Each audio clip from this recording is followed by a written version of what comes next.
What's up guys, Douglas here from REV Rides, and we're going to teach you how to bleed the brakes on your VSETT 10 Plus, whether you have zoom or nut brakes. Let's get to it.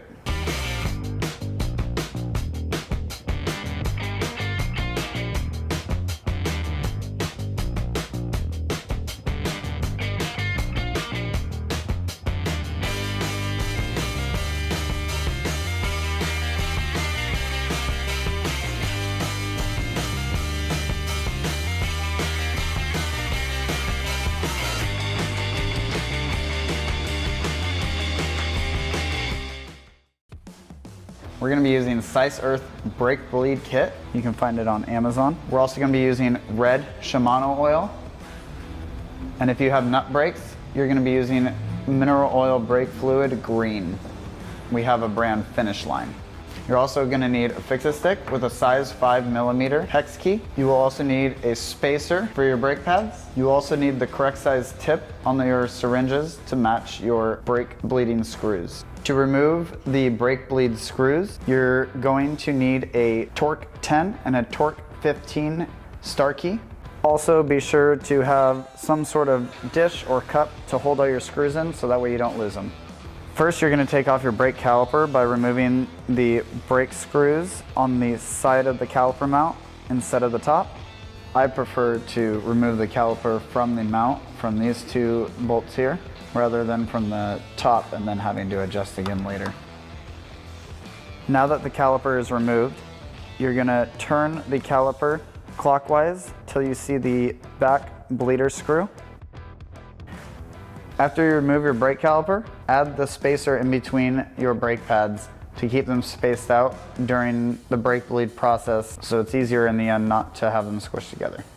You're going to remove the bleeder screw from your VSETT or nut brake handle. Once removed, you're going to insert the syringe that has the 15 milliliters of mineral fluid inside of it. And you can use a wrench to get that a little bit more snug if you need to. Don't make it too tight though, it'll be hard to get out. Also try to keep your area clean. We like clean surfaces. And make sure this stays clipped until you have both sides on, and then you can unclip it. Now we're going to do the bottom. You're going to remove that screw, then take the O-ring from that screw and put it onto the syringe that you're using. Then attach the syringe to the caliper and be sure that it is still clipped as to not let any air into the system. Now that both syringes are inserted, unclip both syringes so oil is able to pass through. Now, starting from the top, push the fluid through the syringe to the bottom. Watching the bubbles come through at the bottom, stop once you don't see any bubbles anymore. Now, again from the bottom, press the syringe down, looking at the top to be sure that there are no more bubbles coming through at the top, and stop as soon as you don't see any bubbles. Once you don't see bubbles anymore, go ahead and clip both of the syringes. And now we're going to unscrew from the bottom first and then the top to keep that suction in place. You will still lose some fluid, but not as much. Once the syringe is removed, take the seal off of the syringe that you took off of the original screw and put the original bleeder screw back in and tighten it firmly. And you're going to remove the syringe from the brake lever and add the original bleeder screw back in with its original seal.